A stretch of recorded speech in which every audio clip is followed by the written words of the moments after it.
எல்லோருக்கும் வணக்கம். Market crash ஆகுதுன்னா பயப்படவே கூடாதுங்க நண்பர்களே.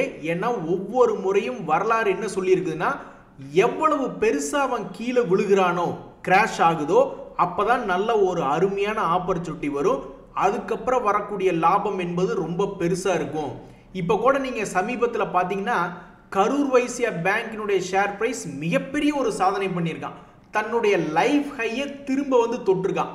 எப்படி நடந்தது இந்த சாத்தியம்? எப்படி 2-3 மாசத்துக்குள்ளேயே 35% எப்படி ஏறினா? அதுக்கு மிக முக்கியமான காரணம் சமீபத்தில் மிகப்பெரிய ஒரு கும்பா பாட்டு பாடுனான். 250 ரூபாயிலிருந்து அசால்ட்டா 180 ரூபாய் ரேஞ்சுக்கு மிகப்பெரிய அளவில் கிராஷ் ஆகி கீழே வந்தான். அதுக்கப்புறம் தான் அங்கிருந்து மார்க்கெட் பில்டப் ஆகும்போது இவனும் ஒரு ஆப்பர்ச்சுனிட்டி கொடுத்து அங்கிருந்து கிட்டத்தட்ட 35% 4 மாசத்துக்குள்ள ஏறி லைஃப் ஹை அப்படின்றதுக்கு பக்கத்திலே வந்திருக்கான். ஸோ மார்க்கெட் கீழே கிராஷ் ஆகி விழுகிறது நம்மளுக்கு வாய்ப்பு கொடுக்கறதுக்கு தான். கீழே வந்ததுன்னா கரடிகளுக்கு நன்றி ஒரு கட்டத்தில் சொல்லித்தான் ஆகணும். ஏன்னா நல்ல நல்ல பங்குகள் நல்ல அருமையான விலைக்கு கீழே கிடைக்கிறதுக்கு வாய்ப்புகள் அதிகம். இந்த சமயத்தில் ஒரு நண்பர் சொல்றாரு, இந்த ராபர்ட் கியோஸ்கி என்பவர் ரிச் டேட் புவர் டேட் அப்படின்னு உலகத்தில் இருக்கிற மூளை முடுக்கிலெல்லாம் விற்கப்பட்ட புத்தகத்தை எழுதியவர் மிகப்பெரிய ஒரு கிராஷ் வருது அப்படின்ற மாதிரி சொல்லிக்கிட்டு இருக்காரு, எச்சரிக்கை பண்ணிக்கிட்டு இருக்காரு அப்படின்ற மாதிரி யோசிச்சுட்டு இருக்காரு. இவருடைய தனிப்பட்ட கருத்து என்ன அப்படின்னு பார்த்தீங்கன்னா, உலகமே சிக்கல் இருக்கு. அட உலகத்தில் எங்க போனாலும் சண்டை சண்டை சண்டைன்னு பயங்கரமா சண்டை பண்ணிக்கிறாங்க. இவர் ஒருத்தர் விசுவாமித்திரர் திடீர்னு சாப்பிடும்போது நம்மெல்லாம் பார்த்து பயப்படுற மாதிரி கதைகள் இருக்கும் இல்லையா? அது மாதிரி உங்களுடைய ஃபியூச்சர், உங்களுடைய எதிர்காலமே இன்னைக்கு தான் முடிவு செய்யப்படுது. நான் போய் பிட்காயின் எடுக்க போறேன் அப்படின்ற மாதிரி இவர் ஒரு பதிவிட்டிருக்கார். அது எந்த சந்தில் இருக்குன்னு கூட எங்களுக்கு தெரியாதுங்க. கவர்மெண்ட்டை மீறி எப்படிங்க ஒரு பிட்காயின் வேலை செய்யும் அப்படின்ற மாதிரிலாம் பல பேர்த்துக்கு பல கருத்துக்கள் அப்படின்றது இருக்கு. இவருக்கு ஆப்போசிட்டா இருக்கிறவங்க எல்லாம் என்ன கருத்து சொல்றாங்கன்னா, நீங்க பல வருஷமா இப்படியே தான் பயமுறுத்துறீங்க, கிராஷ் வரும் கிராஷ் வரும் கிராஷ் வரும்னு பல முறை நீங்க சொல்லியிருக்கீங்க, ஆனா அது பெருசா நடக்கல அப்படின்ற மாதிரிலாம் இவருடைய கருத்துக்கு எதிராக பல பேர் கமெண்ட் பண்ணிக்கிட்டு இருக்காங்க. ஸோ நம்மளை பொறுத்த வரைக்கும் ஒரு சிம்பிள் தான். ஸ்டாக் மார்க்கெட் இறங்குது அப்படின்றது தனிப்பட்டு இறங்கினாலும் சரி, அல்லது யாராவது சொல்லி இறங்கினாலும் சரி, அல்லது சம்பந்தமே இல்லாம காரணமே இல்லாம திடுதுப்புன்னு இறங்கினாலும் சரி, ஸ்டாக் மார்க்கெட் கீழே இறங்குறது என்பது ஒரு நல்ல நல்ல கம்பெனிகள்ல, ஒரு நல்ல பொருளாதாரத்துல, நல்ல உலகத்து நல்ல நாட்டுல ஒரு ஸ்டாக் மார்க்கெட் இறங்குது அப்படின்னா மறுபடியும் சில வருடமோ சில காலமோ கழித்து பெருசா சம்பாரிச்சு கொடுக்கறதுக்கு தான் அப்படின்றது இவ்வளவு நாள் பல கால பல ஹிஸ்டரிக்கு உண்டான சார்ட்டுகளை வச்சு பல பேர் சொல்லிக்கிட்டு இருந்தாங்க. இப்ப கண் முன்னாடி இந்த 2025 நிரூபணம் செஞ்சிருக்கு. அதுல ஒரு எக்ஸாம்பிள் தான் இந்த கரூர் வைசியா பேங்க் அப்படின்ற பங்கு. ஸோ ராபர்ட் கியோஸ்கி வந்தாலும் சரி, அல்லது அவருடைய வீட்டம்மா வந்து சொன்னாலும் சரி, எங்களுக்கு குழப்பமே இல்லை. ஸ்டாக் மார்க்கெட் என்பது பெரும்பாலும் கிராஷ் ஆகி கீழே இறங்குச்சுன்னா அது ப்ராபப்ளி பல வருடங்கள் கழிச்சு மறுபடியும் மேல் நோக்கி போறதுக்கு தான் பார்க்குறான் அப்படின்றதான் வரலாறுல நிரூபிக்கப்பட்டிருக்கு. இப்போ ப்ரெசண்டா 2025 நிரூபிக்கப்பட்டிருக்கு. ஸோ பல பேர் பெரிய லாபம் அப்படின்றது இந்த 6 மாசத்துல சம்பாரிச்சிட்டதுனால இனி மார்க்கெட் மேலே போகணும் அப்படின்னு விளக்கு பூஜை செய்வதை விட, நீ மார்க்கெட் பழையபடி கீழே ஒரு 21,000 அல்லது 18,000 வந்துட்டு அப்புறம் என்ன வேணாலும் நடக்கட்டும் அப்படின்ற மாதிரியான ஒரு எண்ணத்தில் ஒரு விளக்கு பூஜை செய்ய வேண்டியதுதான். இப்போ ஒரு நண்பர் வந்து மனசுக்கு ரொம்ப கஷ்டப்படுறாரு. மழை காலத்தில் நான் உப்பு விற்க போனேன். ஏன் போனீங்க? உங்களை யார் மழை பெய்யறப்போ உப்பு விற்க போனது? அதே மாதிரி காற்றடிக்கிற நேரத்தில் நான் மாவு விற்க போனேன். உங்களை யார் மாவு பூசி தூக்கிட்டு போக சொன்னது? ஓப்பன் பண்ணிட்டு அது காற்றுல அடிக்க தான் செய்யும். இப்போ நான் உணர்ந்துட்டேன், மார்க்கெட் ஏறும்போது வித்து விட்டுறணும், மார்க்கெட் கீழே இறங்கும் போது வாங்கணும். அப்படியே இப்போ நான் ஆப்போசிட்டில் பண்ணிட்டு இருந்தேன், இப்போ உணர்ந்துட்டேன் அப்படின்ற மாதிரி கமெண்ட் போட்டிருக்காரு. இவர் உணர்ந்திருக்கக்கூடிய இந்த தருணத்தில் இப்படி கீழே விழுந்து கிடக்கக்கூடிய பங்குகளே ரொம்ப குறைவாக இருக்கு. ஒரு உதாரணத்துக்கு சமீபத்தில் பார்த்தீங்கன்னா ப்ளூ ஸ்டார் லிமிடெட் அப்படின்ற கம்பெனி ஒரு மிகப்பெரிய ஒரு சமீபத்தினுடைய குவார்டர் லாபம் அப்படின்றது பண்ணியிருந்தாதான். பட் இருந்தாலும் ஏதோ ஒரு காரணத்தினால இறங்கி கிடக்கக்கூடிய கம்பெனி, இந்த மாதிரி ரொம்பவுமே சில கம்பெனிகள் தான் இப்படி அடிவாரத்தில் கிடக்குது. போன வாரம் வெள்ளிக்கிழமை அன்னைக்கு இந்த பங்கு மைனஸ்ல இருந்து பாசிட்டிவ்ல க்ளோஸ் ஆயிருக்கு. சமீபத்தில் ஏசியில் டெம்பரேச்சர் செட் பண்ணுறதை பற்றி டிஸ்கஷன் போயிட்டு இருக்கு கவர்மெண்ட்லன்னு ஒரு நியூஸ் ஒன்று வந்திருக்கு. ஸோ அது ரிலேட்டடாக இந்த பங்குல ஏதாவது ட்ரிகர் பண்ணி மேலேயோ அல்லது கீழேயோ கொண்டு போகுமா அப்படின்ற மாதிரி பார்த்துட்டு இருக்காங்க. ஸோ கீழே இருக்கக்கூடிய பங்குகளே இப்போ ரொம்ப குறைவாக இருக்கிற நேரத்தில் இந்த ப்ளூ ஸ்டார் அப்படின்ற கம்பெனி தற்போது 52 வீக் லோவில் ட்ரேட் ஆகிட்டு இருக்கு. அதே மாதிரி தான் டாட்டாவினுடைய ஒரு நிறுவனம் வோல்டாஸ் அப்படின்ற பங்கு, அவனுமே வந்து சமீபத்தில் 52 வீக் லோ பக்கத்தில் தான் ட்ரேட் ஆகிட்டு இருக்கான். இந்த பங்குமே சாதாரணமாக இல்லை. இவனும் வந்து போன குவார்ட்டரில் வந்து கிட்டத்தட்ட 236 கோடின்னு லாபம் காமிச்ச பங்கு தான். பட் இருந்தாலும் இந்த வோல்டாஸுமே இன்னும் 52 வீக் லோவில் தான் ட்ரேட் ஆகிட்டு இருக்கு. ஆண்டவா எப்படியாவது ஒரே ஒரு முறை நீ இந்த 52 வீக் ஹையை ஒரு இடம் தொட்டு விட அப்படின்ற மாதிரி பார்த்துக்கிட்டு இருக்காங்க. இந்த டாபர் இந்தியா அப்படின்ற பங்கும் கூட 52 வீக் லோ பக்கத்தில் இருக்கக்கூடிய பங்கு தான். ஆனால் இது ரொம்ப காலமாகவே 6 மாசமாகவே பிக்கப் ஆகல. எரியற நெருப்பில் எண்ணெயை கொண்டு வந்து ஊற்றுன மாதிரி அவனுடைய சமீபத்தினுடைய ரிசல்ட்டுமே வந்து சேல்ஸும் பெருசாக இம்ப்ரூவ் ஆகலை, அவனுடைய நெட் ப்ராஃபிட்டும் பெருசாக இம்ப்ரூவ் ஆகலை. பாவம் அதனால தான் அது இன்னும் கீழே குத்த வச்சு அதை கீழே உட்கார வச்சுருக்காங்க. பெஞ்ச் மேலேயே உட்காரு தம்பி, நீ எந்திரிச்சு வராத அப்படின்ற மாதிரி அதை உட்கார வச்சுருக்காங்க. ஸோ நிறைய பங்குகள் கீழ் நோக்கி கிடக்கிற மாதிரி நம்மளுக்கு தெரியுது. ஆனால் போய் எடுத்து பார்த்தோம்னா ரொம்ப ரேரான கம்பெனிகள், ஒரு உதாரணத்துக்கு இந்த ப்ளூ ஸ்டார், வோல்டாஸ் போன்ற கம்பெனிகள் தான் 52 வீக்கில் லோனில் இருந்துக்கிட்டு குவார்ட்டர்லி ரிசல்ட்டு நல்லா கொடுத்துருக்கான்.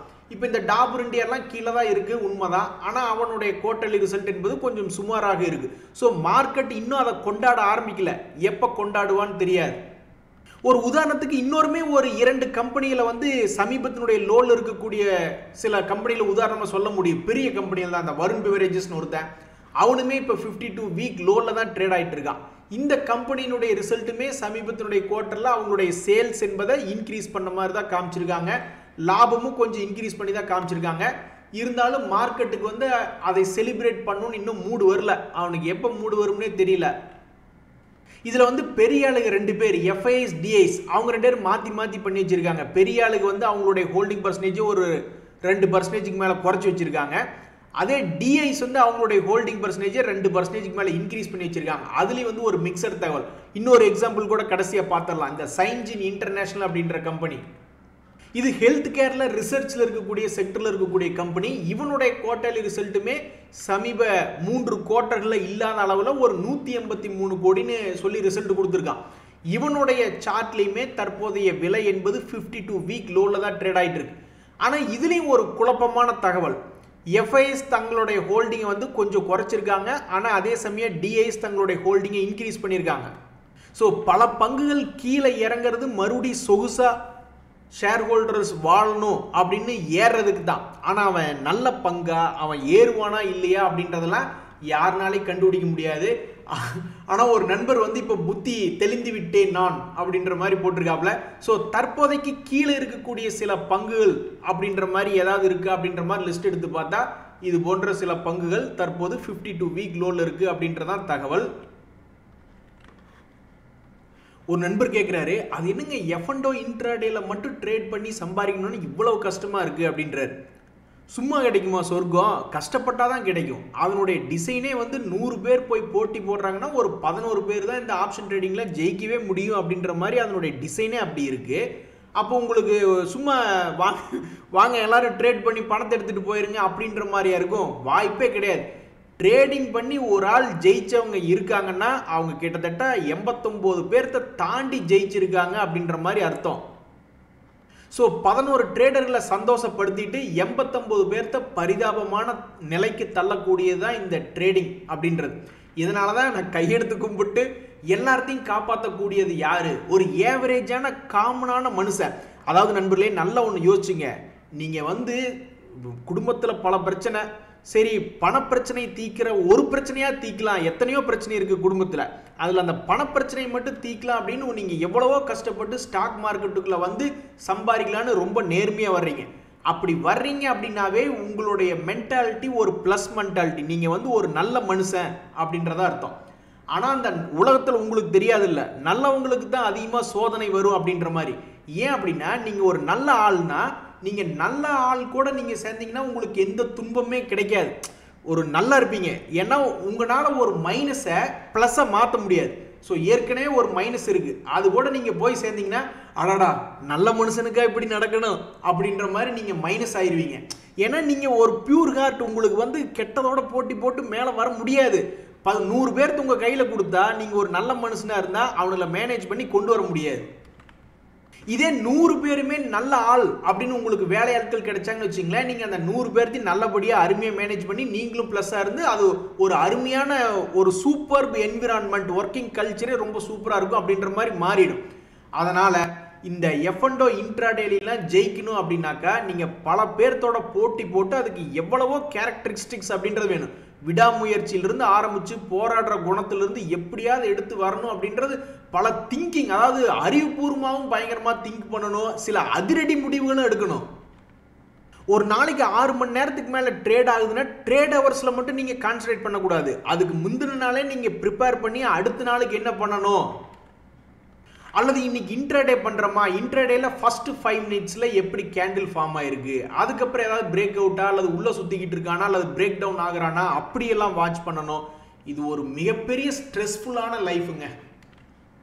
ஒரு நண்பர் யோசிச்சுட்டு இருக்காரு, இப்பதான் நான் ட்ரேடிங்குள்ள வந்திருக்கேன், ஒரு 1 லட்சத்தை வச்சு ஸ்டார்ட் பண்ணணுமே, ஸ்விங் ட்ரேடிங் பெஸ்டா இருக்குமா இல்ல டெலிவரி பெஸ்டா இருக்குமா அப்படின்ற மாதிரி யோசிச்சுட்டு இருக்காரு.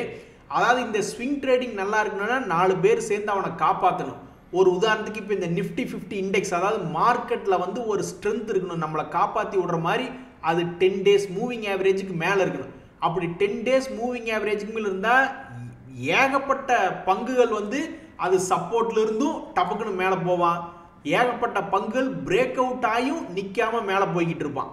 ஆனால் என்னைக்காவது இந்த புல் தடிக்கு பயில்வான் மாதிரி இவன் 10 டேஸ் மூவிங் ஆவரேஜ் கீழே போயிட்டானாவே அந்த ஸ்விங் ட்ரேடிங் எல்லாம் ஒர்க் அவுட் ஆகாது அப்படின்ற மாதிரி ஆயிடும். ஒரு உதாரணத்துக்கு இப்போ பார்த்தீங்கன்னு வச்சுங்களேன், இந்த TCS இதுக்கு முன்னாடி ஒரு மொமெண்டம் எடுக்கிறதுக்கு முயற்சி பண்ணியிருக்கான். ஆனால் அப்போ மார்க்கெட் சப்போர்ட் பண்ணலாம் அந்த செக்டருக்கு இறங்கிட்டான். இப்போ கூட பாருங்க, இந்த பங்கு வந்து தற்போது ஏறுமுகத்தில் இந்த இடத்துல ஏதாவது சப்போர்ட் எடுக்கணும்னு சில ட்ரேடர்கள் நினைப்பாங்க.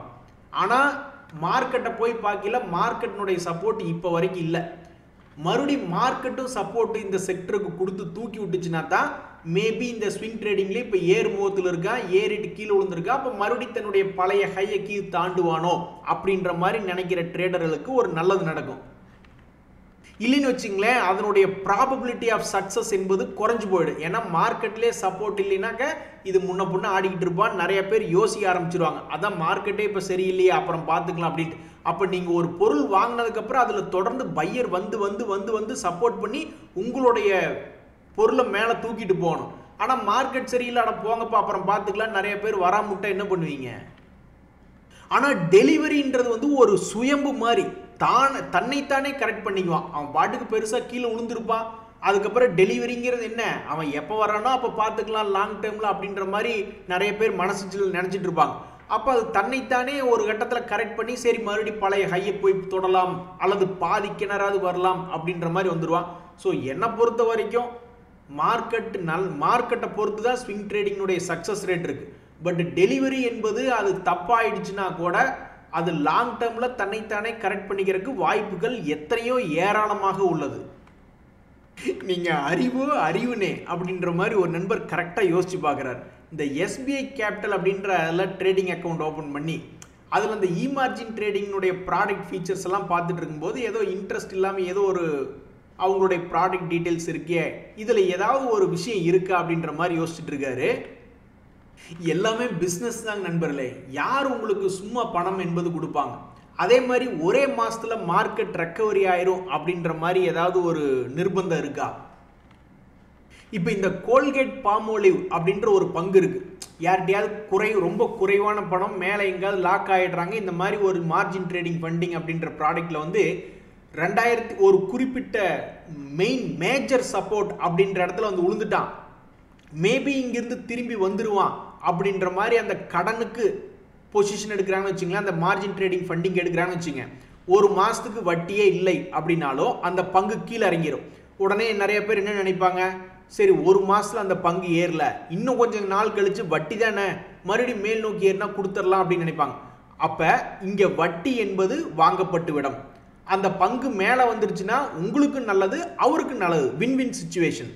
ஆனால் இந்த பங்கு மேலேயும் வரல, நடுவில் நிற்கிது அல்லது கீழே இருக்குது, எந்த ஒரு பொசிஷனில் இருந்தாலும் உங்களுக்கு கடன் கொடுத்தவங்களுக்கு பாசிட்டிவ் பொசிஷன் தான், ஏன்னா உங்களுக்கு வட்டி வந்துடும்.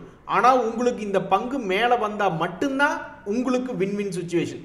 ஸோ அதனால் அவங்க ஒருத்தர் உங்களுக்கு கடன் கொடுக்குறாங்க அப்படின்னாவே அதில் ஏதாவது ஒரு வகையில் ஆதாயம் வரும்னு பல அனலைசிஸ் பண்ணி பார்த்துட்டு தான் அப்புறம் அந்த மாதிரிலாம் உங்களுக்கு வட்டிக்கு கொடுப்பாங்க. அதுக்காக இந்த மார்ஜின் ட்ரேடிங் ஃபண்டிங் அப்படின்ற ப்ராடக்ட் எல்லாம் தப்புன்னு கிடையாது. ரொம்பவுமே விவரமான ஆளுங்க எதிர்காலத்தில் என்ன நடக்கும்னு கணிக்கக்கூடிய ஆட்களுக்கு அது ஒரு வரப்பிரசாதமான ப்ராடக்ட் தான். ஏன்னா அவங்களுடைய பணம் அதிகமாக இல்லை. இப்போ கூட நீங்கள் ஒரு துணி கடை வைக்கிறீங்க அப்படின்னா 10 லட்சம் 20 லட்சம் ரூபாய்க்கு பொசிஷன் வச்சுட்டு தான் நீங்கள் வந்து வியாபாரம் பண்ண வேண்டிய நிலைமை. ஆனால் சில பேர்லாம் ஆன்லைனில் வந்து விற்கிறதுக்கு சில போஸ்டிங்ஸ் போட்டு வச்சுருவாங்க. யாராவது துணி கேட்டாங்கன்னா அதை போய் வேற எங்கேயாவது ஒரு இடத்துல இருந்து வாங்கிட்டு வந்து வித்துட்டு போயிடுவாங்க. ஸோ அவங்க இன்வென்ட்ரி அப்படின்றதே மெயின்டைன் பண்ண மாட்டாங்க. இப்போ ஒரு உதாரணத்துக்கு இந்த நிஃப்டி 50 இண்டெக்ஸ் அப்படின்றது இருக்கு. மற்ற எல்லாரையும் விட இவன் தான் ரொம்ப வேகமாக டபக்குன்னு மேல் நோக்கி ஏறி வரக்கூடிய வாய்ப்பு இருக்குன்னா ப்ராடக்ட்டுக்கு தகுந்த மாதிரி எப்படி இன்ஸ்ட்ருமெண்ட்டை சூஸ் பண்ணுறது அப்படின்ற விஷயம் இருக்குது. எந்த இடத்துல யூஸ் பண்ணுறதும் இருக்குது. ஸோ எம்டிஎஃப் என்பது வித்த தெரிஞ்சவனுக்கு மிகப்பெரிய ஒரு ஆயுதம்.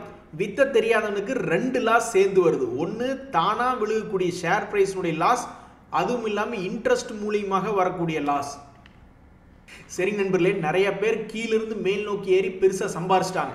இனி மறுபடியும் அவன் மேலே போகிறானா இல்லையா அப்படின்றது தெரில. இனி மறுபடியும் பெருசாக கீழே விழுகுன ஆண்டவா, மறுபடியும் இந்த 2025க்குள்ளே இன்னொரு தடவை சம்பாதிக்கிறதுக்கு வாய்ப்பு கொடு.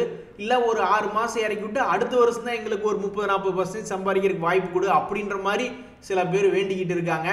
எது நடக்க போகுதுன்னு தெரில. இந்த இடையில இவர் வேற அடிக்கடி வந்து இம்சை பண்றாரு அப்படின்ற மாதிரி அந்த ராபர்ட் கியோஸ்கி வேற அப்பப்போ வந்து பிட்காயின் அடிக்கடி எந்தையாவது ஒரு நான் பேசி விட்டு போயிடுறாப்புல. உலகம் முழுவதும் சண்டையா வேற இருக்குது அப்படின்னு சொல்லி விட்டு போயிடுறாப்புல. அவர் 10 சொன்னாருன்னா ஒரு 4 நடந்தா கூட அந்த மனுஷன் சொல்றதை கேட்டுட்டு பல பேர்த்துக்கு மனசு பதபதப்பா தான் போகுது. ஸோ எதிர்காலம் என்ன அப்படின்றது தெரியல. பட் என்னைக்கு கிராஷ் ஆனாலும் அதுக்கப்புறம் ஆப்பர்ச்சுனிட்டி தான் அப்படின்றதான் இப்போ வரைக்கும் வரலாறுல நடந்திருக்கு. பார்த்துக்கலாம் அப்படின்ற மாதிரி தான் எல்லாத்தினுடைய மென்டாலிட்டி இப்போ இருக்கு. நன்றி, வணக்கம்.